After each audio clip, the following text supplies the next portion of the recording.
Chris, Lee and Blake Lovell of Southeastern 14 here to preview three games on Tuesday night, January the 24th in SEC Hoops. Those are Missouri going to Ole Miss, LSU at Arkansas, Kentucky at Vandy. We'll start in order of tip-off. And two 6 o'clock games. We'll start with Missouri's trip to Ole Miss. The Tigers may or may not be without Kobe Brown, who did not play in their most recent game, that being a loss. We don't have lines for these, but what we do have is an average of Ken Pomeroy, Bart Torvik, ESPN's BPI, and Jeff Sagarin. Those computers have Ole Miss as a 1.6-point favorite combined with a 54% chance to win. Blake, that doesn't sound right, but that says a lot about Missouri's inability to defend. The computers like Ole Miss better than the record would indicate because of the Rebels' ability to play defense. But like so many SEC teams this year, Blake, offense has been an issue for the Rebels, who had an off game for Matt Morrell this weekend and promptly lost another one. Well, I think the thing with Morrell, and I think we probably need to check on him too, because he did leave that game with the injury. And I mean, look, this is a game where, like I said, we're doing this on Monday morning. Like, we don't have the official numbers, or excuse me, on the official numbers or the updates, like as to how long either of these guys could be out. I think Kermit said it was a right knee issue for Morrell. Kobe Brown was an ankle injury. Looked like I think it, the Morrell one I'm not playing doctor here, but like that was one where it's just kind of tough to see. And yeah, I don't feel like I'm optimistic about probably him playing in this game just based on how that injury happened against Arkansas. So that would be one. I think that, for me, could probably swing this more so in Missouri's favor because, again, you talk about an Ole Miss team that struggled to score, right? The Morrell thing, if he's their not best playing, offensive player. well, yeah, and I mean, it's just it's one of those things where, like, it just completely changes what Ole Miss can do. Even against a team like Missouri, who may have a few more defensive stretches that aren't perfect. I just think I've got to pick Missouri here, and then, like we said, this is the ultimate, like, stay away from game if you're a bettor, which we're not. But, like, I don't have any idea if Kobe Brown's going to play. I would tend to think, and this is, again, no inside information, but the Morrell injury just looked, I don't know, like that's just one that I think when you just have a knee like that, I just find it hard to believe that he'll probably play in this game. But that's just me looking at the injury as it happened and speculating. There's no, like I said, I'm not making a definitive statement by any means, but so I think I would lean towards Missouri. This is a tough game to figure out, but I feel like Missouri has more offensive firepower, especially if you consider that Ole Miss could be without their best offensive player. I just think it's a lot tougher to.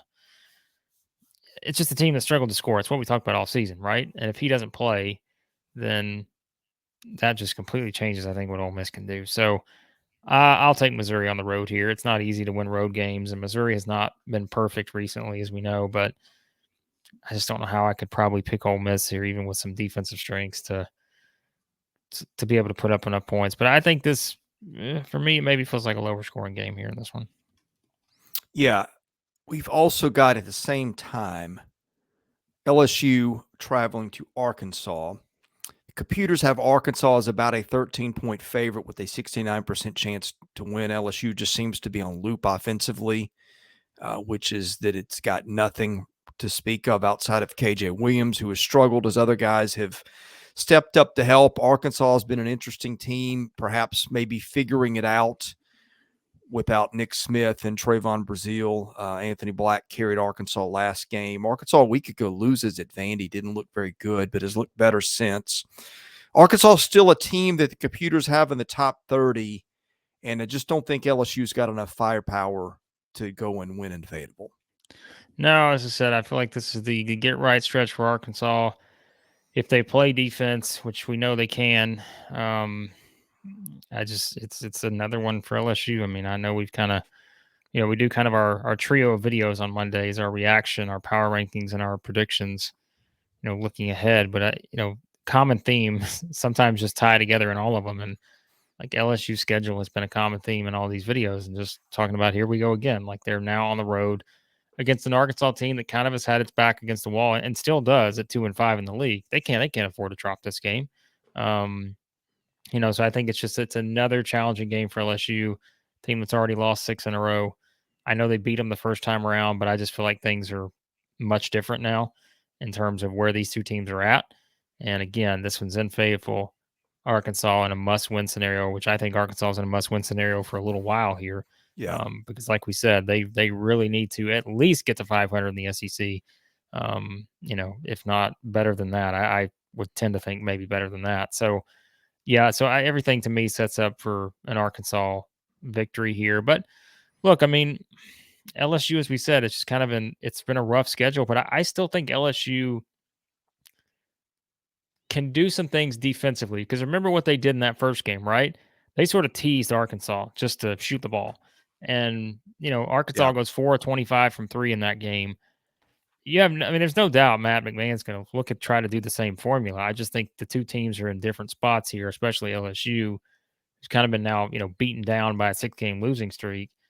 I just feel like that's probably the bigger issue. But I wouldn't be surprised if they're able to do some things on the defensive side that can frustrate Arkansas a little bit. But again, I just think this is another must-win spot for Arkansas. And at Bud Walton, I find it hard to believe LSU can replicate the exact same thing they did, basically almost a month ago now in Baton Rouge. So Yeah, that one feels to me like if LSU is going to have a chance, it's going to take a big game out of Trey Hannibal, which it's had at times, but they just don't have either he or Adam Miller.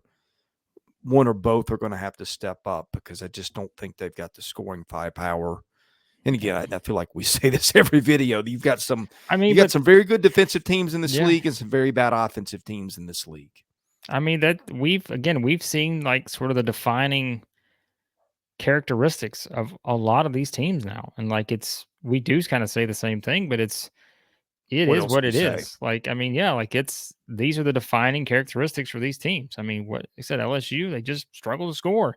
Um, Arkansas, look, they're without two of their best players. We know that, but they also can struggle to score shooting from outside. So, yeah, it's just an unfortunate kind of run here for LSU, I think, and I just don't. Yeah, I just don't feel confident they can go in there and win that game. Okay, the next one, I think this is the most interesting game of the midweek. Kentucky travels to Vanderbilt. The computers on the whole have Kentucky as a 1.9 point favorite in this one with a 54% chance to win. But boy, the computers are really different on this one. Ken Pomeroy has Kentucky. Excuse me. Yeah. No, I'm sorry. Yeah. Ken Pomeroy has Kentucky by 2. Bart Torvik has got Vanderbilt by 2.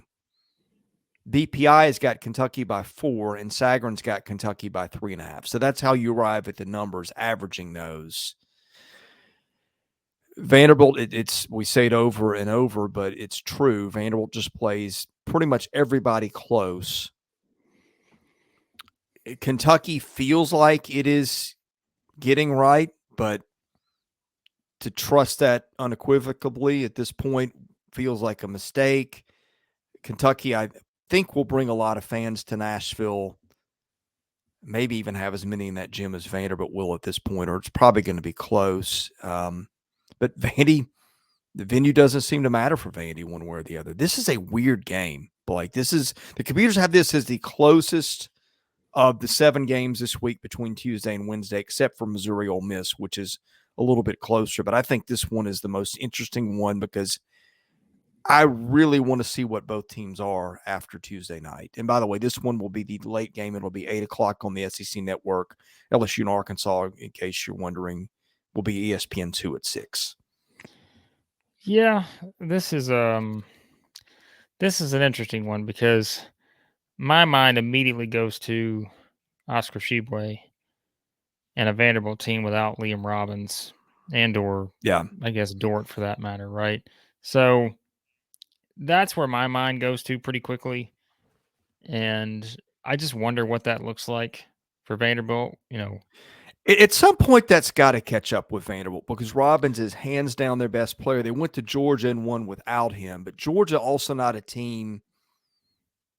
Braylon Bridges is a good, but you don't really think of Bridges as a Well, there's no low one else in post the force in league, this league. right? Yeah, I That mean, is Oscar you got Sheboy. some big. Yeah.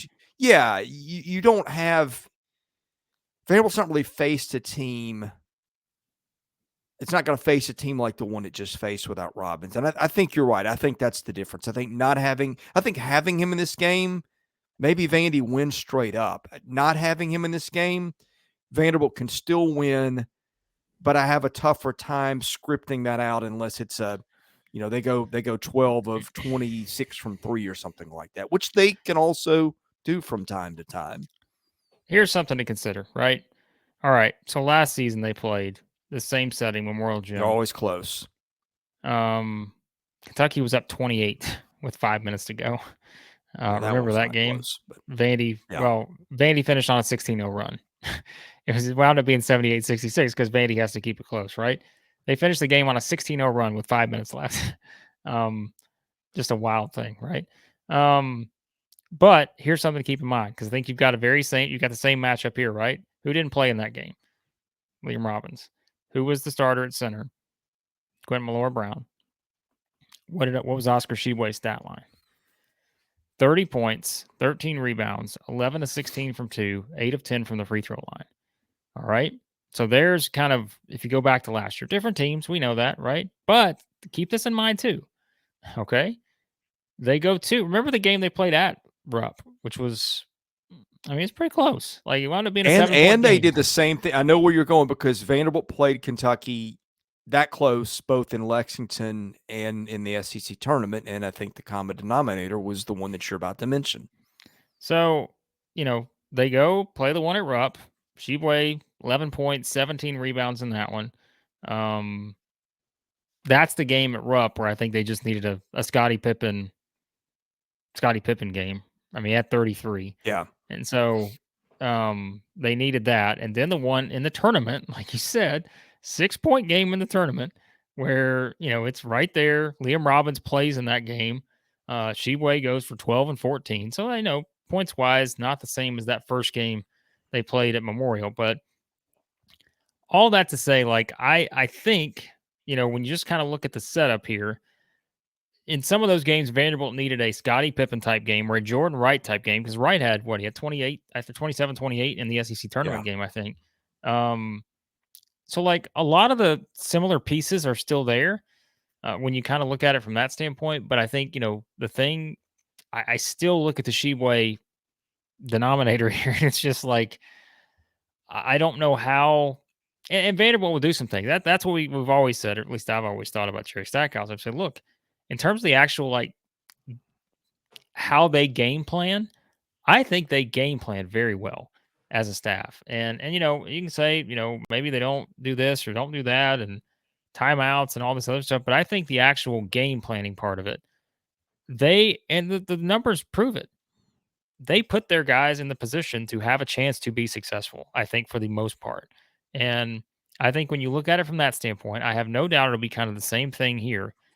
It's just a matter of, if Sheboy has a Sheboy type game, how does Vanderbilt counter that when what he can offensive rebounding, I think, is a big part here because, again, this Kentucky team, I don't know. You go on the road, right? Are Antonio Reeves, CJ Frederick, are they going to hit the shots maybe on the road that they hit at Rupp? I don't know.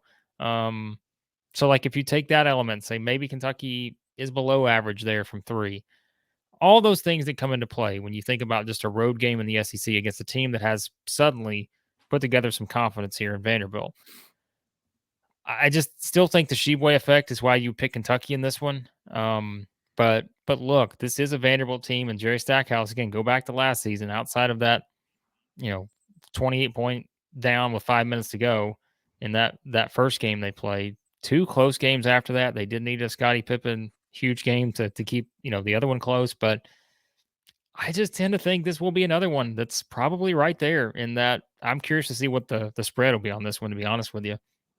Like I said, we're doing this not knowing yet, but the computers seem to think it's going to be a very close game. And I would think the same, but I don't know, man. This is when I say that, and like I can absolutely see Vanderbilt winning this game, just the way they play and how tough they've been against the better teams this season. I'm going to pick Kentucky, but I just think the difference is it's Oscar Sheboy and Cason Wallace now kind of in control of things. And but this is an interesting one. I worry the Robbins effect and just the lack of depth maybe on the inside for Vanderbilt, knowing what Kentucky can do from an offensive rebounding standpoint and just from a rebounding standpoint in general. Because I think that's where like you look at it here, right? And this is where a guy like Dia has to play a little more, right? Because I mean, like, do you really have a choice? Like, if you get in that No, situation where, let's say, Malloy Brown gets in foul trouble or something, you know, so I don't know. It's a tough setup, I think, for Vanderbilt. So but I don't know. Vanderbilt's got the strangest Ken Palm offensive profile I've ever seen. First of all, let's back up a little bit, okay? Vanderbilt a better or worse team without Scottie Pippen on the offensive end? What would you think? well, I mean, I assume because you're asking the question, statistically they must be better, but I would think they're probably not. But that's just They were 90 in Ken Palm offense last year. They are 43 this year. Makes no sense. Defensively, Pippen was his reputation was he was an offensive player, had some steal numbers, but defensively didn't think they're great. Vandy's gone from 40 in defense without him or with him to 157. But offensively, okay. Vandy 43rd in adjusted offensive efficiency for reasons I cannot explain.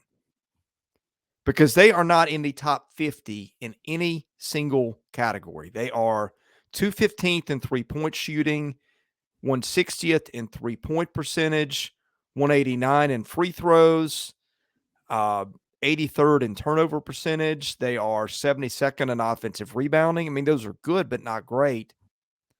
I don't think I've ever seen a team with an offensive rating that is 30 spots better than their best individual category. It's bizarre. well, it's a team game. You put it all together It as a is. team, and that's how it works. So Yeah. I think this game will be a lot of fun. I really do. Like I think Yeah, I the think it will be atmosphere, too. crowd's back. Now look, there's going to be Big Blue Nation will be represented at Memorial Gym. Let's not kid ourselves. But I think the atmosphere will be a lot of fun. I think this is like this is a. I'm glad it's the 8 o'clock game because I think this will be a lot of fun with this one, and it could go either way. Just given the same things we talked about with Vanderbilt all season long, I just think Oscar Sheboy is the difference in this one. All right, we'll recap this game on Wednesday morning. We will do picks for Wednesday's game on Tuesday. And before we leave, a quick word from our sponsor, BROTHROW. Betting $11 to win 10 stinks. With BROTHROW, you bet 10 to win 10. You can bet on all 50 states because it's not the house. Bettors have a fair chance at winning. It's the only sports betting platform that doesn't take a cut of every bet. No deposits, no minimum bets, no need to connect your bank account. Bettors pay each other directly in a hassle-free process that gets you in the action in seconds. Go to brothrow.com/SE14. Get in the game today. All right, Blake, parting thoughts on Tuesday night's games. I guess the big Yeah, thing is watch the Kobe Brown and Matt Morrill situations at Missouri and Ole Miss, respectively. yeah. As we're doing this, that's a game that's impossible to kind of predict based on those. But yeah, interesting slates. We'll see what happens. And Wednesday night slate. I mean, I think Wednesday night you're probably looking at all the home teams being favored in those games. We'll talk more about those, but if you want to get that stuff, of course, hit that subscribe button. We've got our state of the programs going up with football as we here dive into the off season. So we'll have videos going up for every team, kind of looking at the state of the program here in the off season, and then we'll also have our SEC baseball preview stuff on the way here very soon. So be sure to hit that subscribe button and be sure to turn on the notifications. That way, when we do our kind of impromptu live streams and all that. So, All right. He's Blake Lovell. I'm Chris Lee. We're Southeastern 14. We'll see you again soon.